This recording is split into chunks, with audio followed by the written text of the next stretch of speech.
Welcome to the Arlington Street Church podcast. Founded in 1729, Arlington Street continues today as a gathering place for progressive people of faith in the greater Boston area and beyond.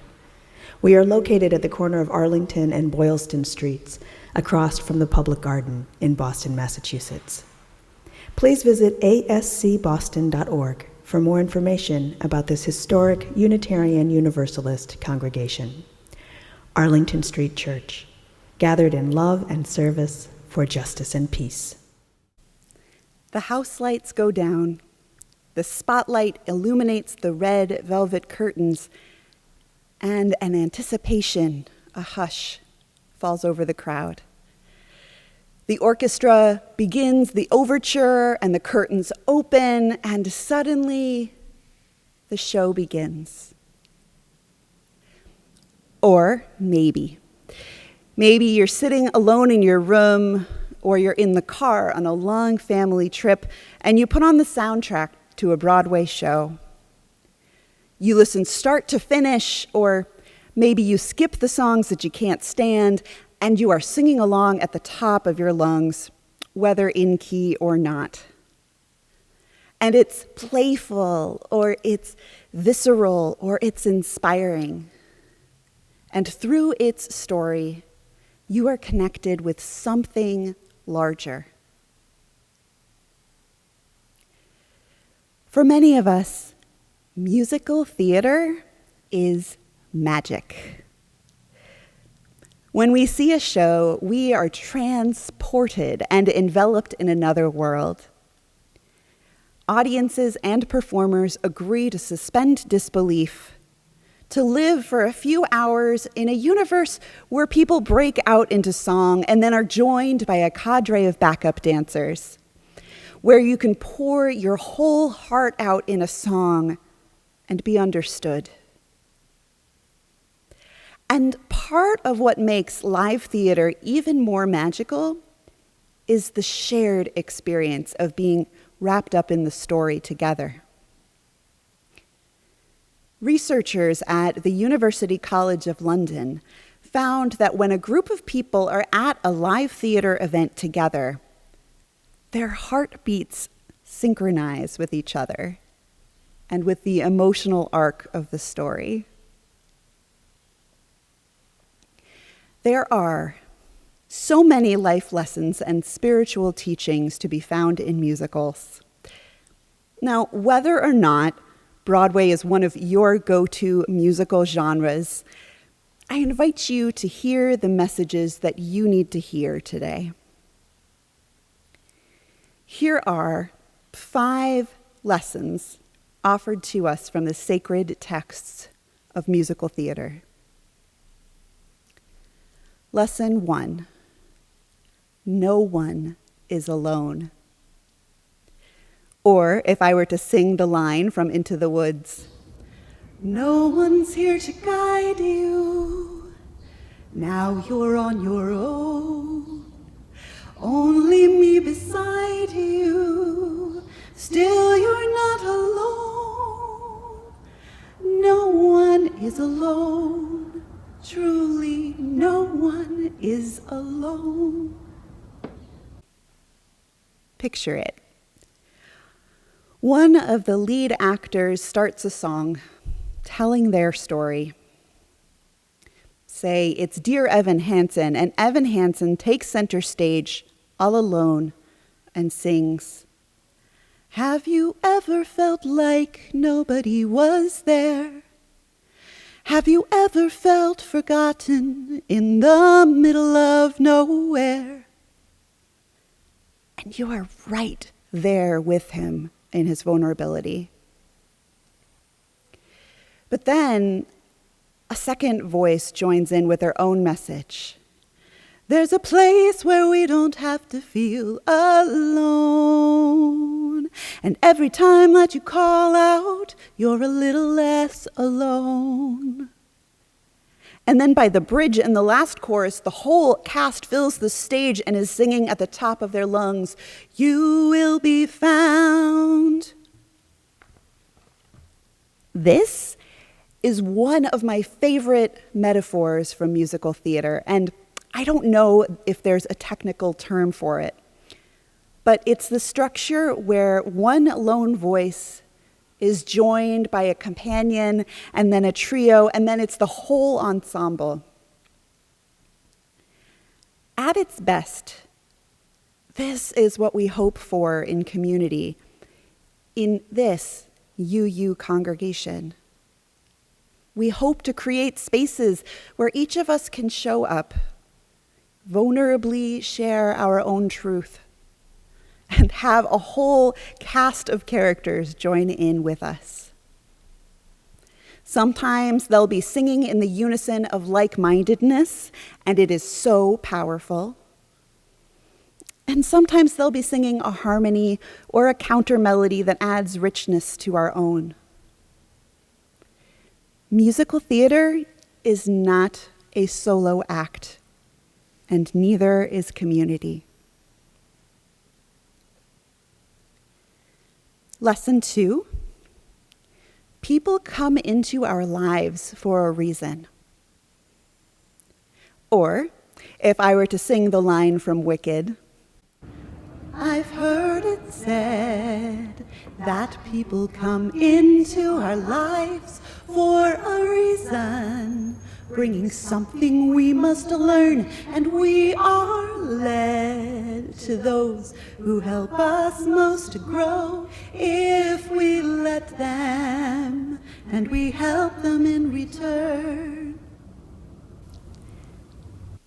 I actually first learned of this concept as a teaching from Jewish mysticism, that our souls choose this particular life, this particular lifetime, our friends and adversaries, to help us learn what we need to learn.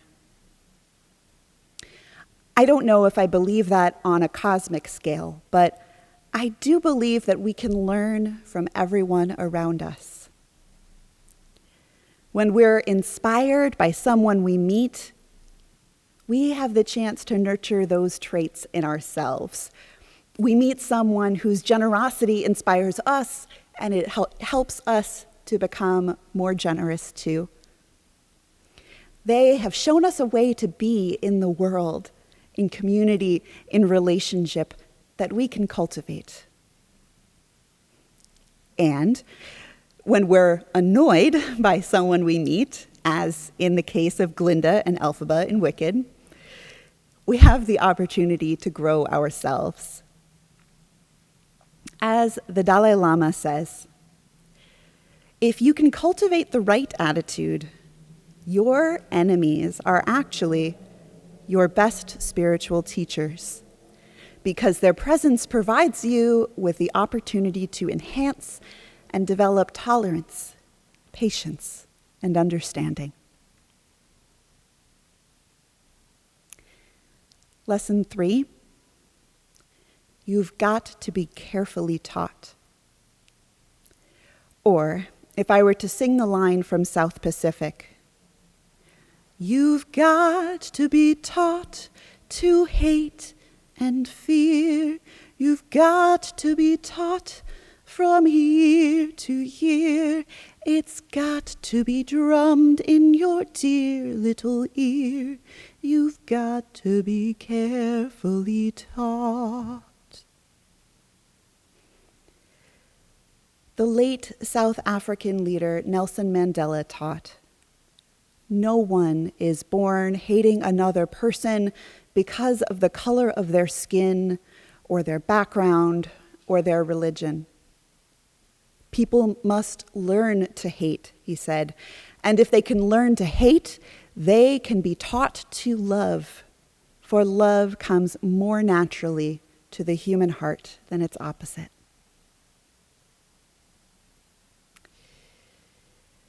This is a helpful reminder that we were brought up in a society of systemic racism.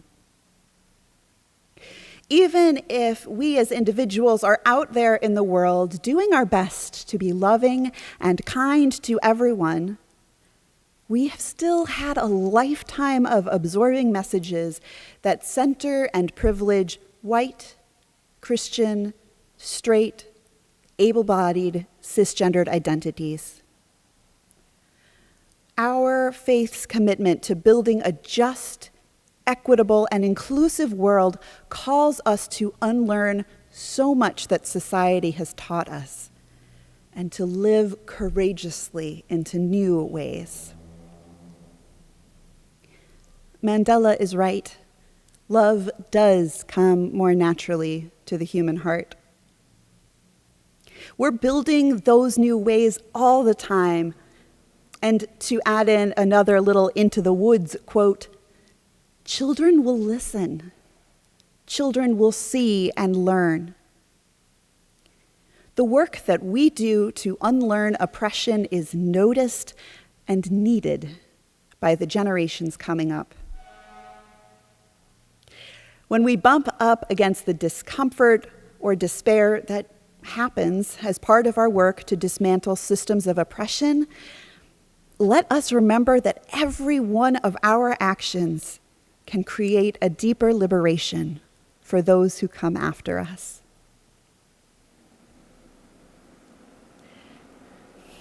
Lesson 4.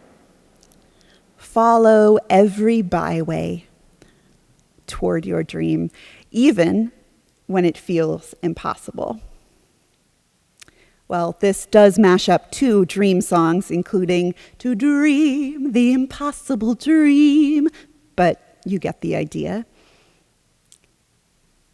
I can't even begin to count the number of musicals whose plot involves going after a far-fetched dream and succeeding at least in some fashion by the end.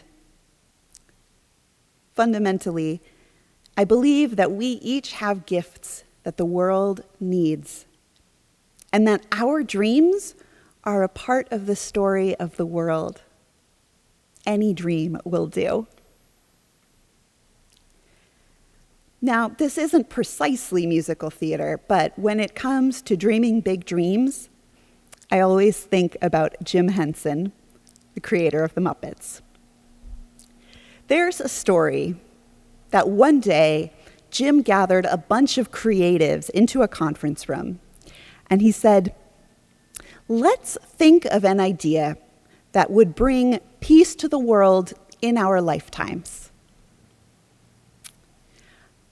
Although he knew that TV shows don't necessarily bring peace to the world, they weren't so cynical as to say, we can't think about it. The result of that conversation was the TV show Fraggle Rock, which, while it didn't bring about complete world peace, did teach values of being good neighbors, celebrating diversity, and curiosity. The world is better for this, and the world will be better for each of us moving toward our dreams. And lesson 5. Measure in love.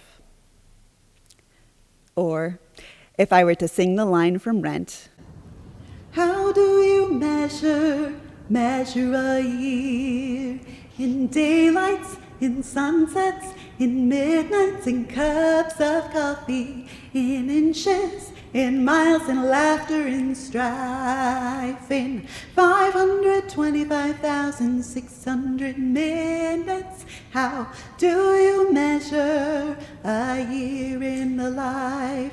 Measure in love. I mean, this one just gets right to the heart of things, doesn't it? As we look back at this a little over a year of pandemic time, this is the lens that I hope we use. Even as many of us are itching to return to familiar rhythms, to reconnect with people we've missed, to gather again as a community, let's lift up and honor all of the ways that we've expressed and received love throughout this time. How has love shown up in your life during the pandemic?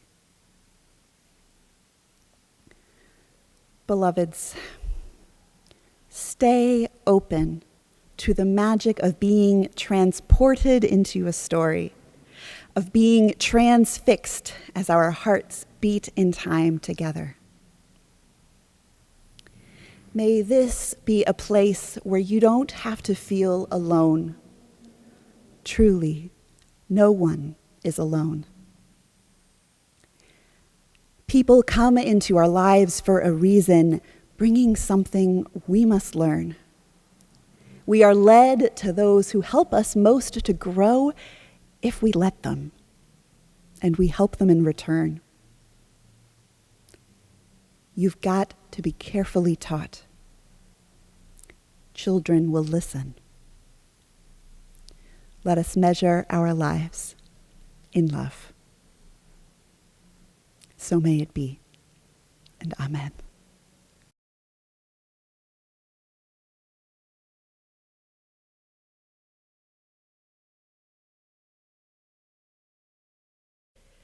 And for our benediction, I invite you to put your hands over your heart, either in namaste or one over the other. We share these words from Reverend Israel Bafardi. My friends, when you go from here, know that our hearts are always in a holy place, for we are always connected to one another. Know that deep down, our hearts beat in one universal rhythm. May we each find the sacred space to hear it. Let us keep this faith, beloved, and pass it on. The service begins when the service ends. Go in peace. Amen. Where you go, I will go, beloved. Where you go, I will go. Where you go, I will go, beloved. Where you go, I will go. For your people are my people. Your people are mine. Your people are my people. You're divine, my divine. Where you go, I will go, beloved. Where you go, I will go. Where you go, I will go, beloved. Where you go, I will go. For your people are my people. Your people are mine. Your people are my people. You're divine, my divine.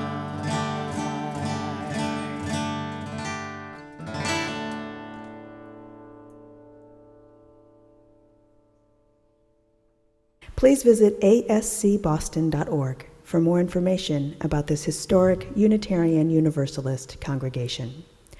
Arlington Street Church, gathered in love and service for justice and peace.